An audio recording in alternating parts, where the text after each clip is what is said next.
कायदे हिस्ब इख्तलाफ ने और ख़ास तौर पर पहले मैं बिलावल ज़रदारी साहब का जिक्र करता हूँ क्योंकि उन्होंने आधा घंटा एक लिस्ट पढ़ी जो उन्हें किसी ने दी कि ये फ़लानी जगह भी टैक्स लग गया, ये फ़लानी जगह भी टैक्स लग गया। देखें, बंदे ने ज़िंदगी में कभी एक दिन भी काम किया हो, कोई कारोबार किया हो, तो फिर आपको पता लगे कि ये जितने टैक्सेस का आप जिक्र कर रहे हैं ये सारे एडजस्टेबल टैक्सेस हैं।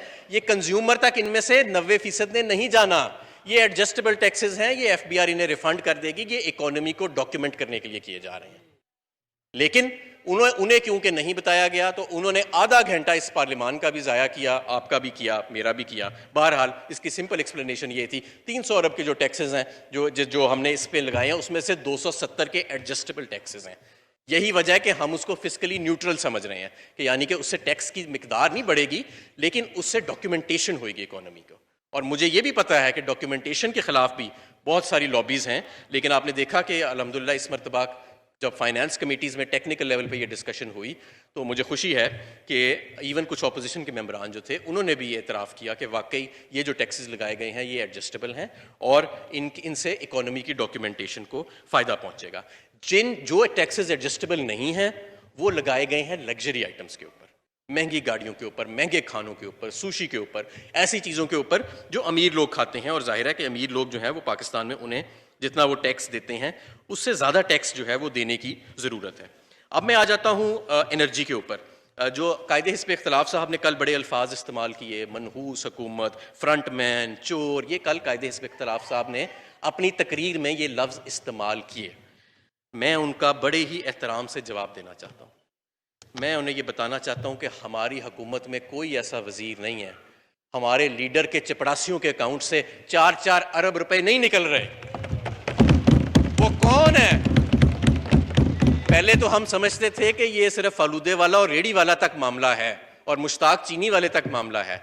ये मंजूर चपड़ासी, क्या पापड़ वाला नहीं, मंजूर चपड़ासी है वो। मंजूर चपड़ासी के अकाउंट में से आपके 4 अरब रुपए कहां से निकल आए? ये कौन से पैसे हैं? ये भी मैं आपको बताता हूं कौन से पैसे हैं। जनाब स्पीकर, ये मैं आपको बताता हूं कौन से पैसे हैं।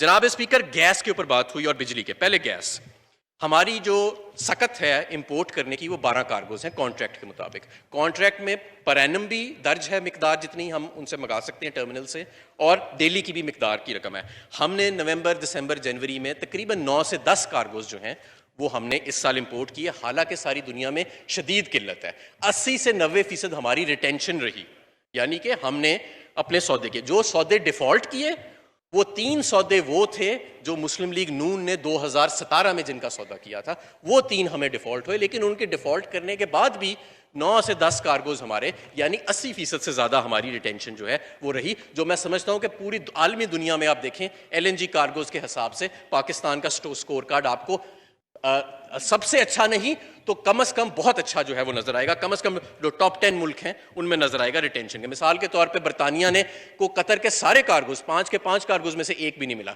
जबकि हमारे जितने कार्गोज थे हमने अल्हम्दुलिल्लाह नए कॉन्ट्रैक्ट की वजह से कतर से वो डबल कर लिए।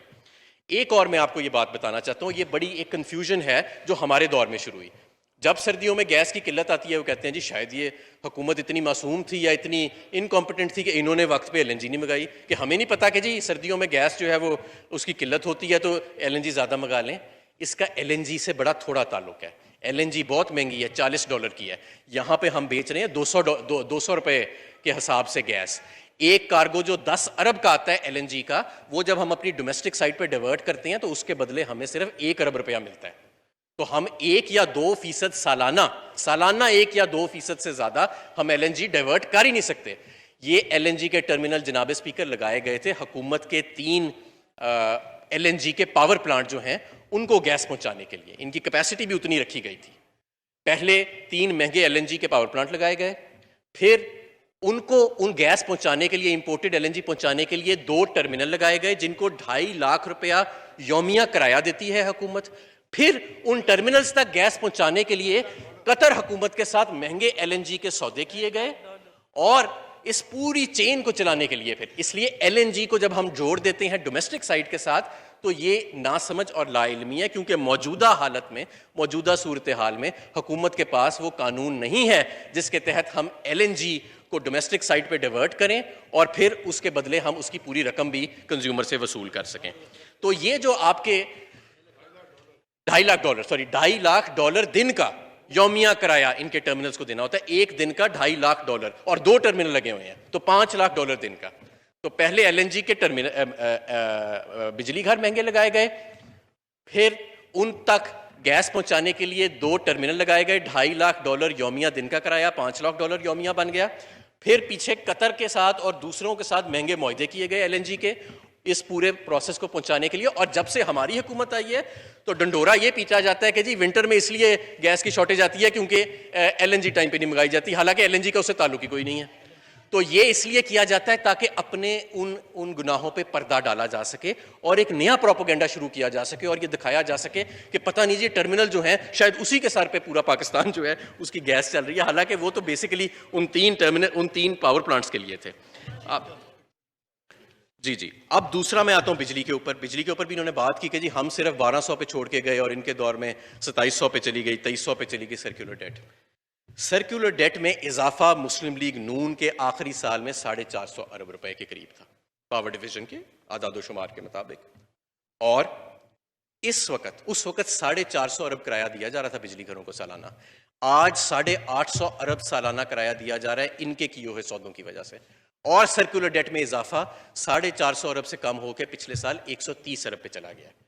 और इंशाअल्लाह ताला इस साल हम जो स्टॉक है सर्कुलर डेट का जो 2300 अरब का खड़ा हुआ है उसमें भी हम कमी लेके आएंगे, लेकिन जो फ्लो है यानी जो बढ़ने की रफ्तार है वो इनके दौर से 3 गुना ऑलरेडी कम हो चुकी है, हालांकि हम दुगना किराया दे रहे हैं। अब मैं आपको किराए की भी बात बता देता हूं। ना देखा गया कि मुल्क में बिजली किस मौसम में कितनी इस्तेमाल होती है। 2-3 महीने सिर्फ आपकी 25,000 मेगावाट बिजली इस्तेमाल होती है, सर्दियों में तो आप 9-10 हज़ार मेगावाट पे आ जाते हैं। ना ये देखा गया कि आइंदा 2030 तक कितनी प्रोजेक्शन है बिजली की खपत की। पता नहीं किस लालच के पीछे सौदों पे सौदे किए गए, कॉस्ट प्लस टैरिफ, टेक और पे, 30% return on equity, sovereign guarantee, लेंगे बिजली तब भी पैसे, नहीं लेंगे तब भी पैसे, वन साइडेड कॉन्ट्रैक्ट्स करके हुकूमत के हवाले, नई हुकूमत के हवाले कर दिया गया, फीते खुद काट दिए और किराया देने के लिए हमें छोड़ दिया गया। और आज सूरत हाल ये है कि 2013 में जो 180 अरब के किराए होते थे सालाना, वो 850 अरब के किराए बढ़ गए हैं, और जनाब स्पीकर चंद साल में ये बढ़ के 2500 अरब रुपए सालाना से भी तजावज कर जाएंगे इनके किए हुए सौदों की वजह से। हमने इनमें से कोई सौदा नहीं किया। अब इसकी कीमत किसने अदा करनी है? इसकी कीमत जाहिर है आम सारिफ पे जाती है। आखिर ये जो किराए देने हैं ये आम सारिफ ने देने हैं, और जब आप आम सारिफ से ये किराया नहीं लेते तो उतना ही आपका सर्कुलर डेट में इजाफा हो जाता है, उतना ही इजाफा आपका सर्कुलर डेट में हो जाता है। ये कहानी है सर्कुलर डेट की और इनकी मिसमैनेजमेंट की। और अगर आप इनकी बातें सुने तो आप यकीन माने कि कभी हंसी आती है, कभी रोना आता है कि किस तरह लोगों की आंखों में धूल झोंका जा रहा है।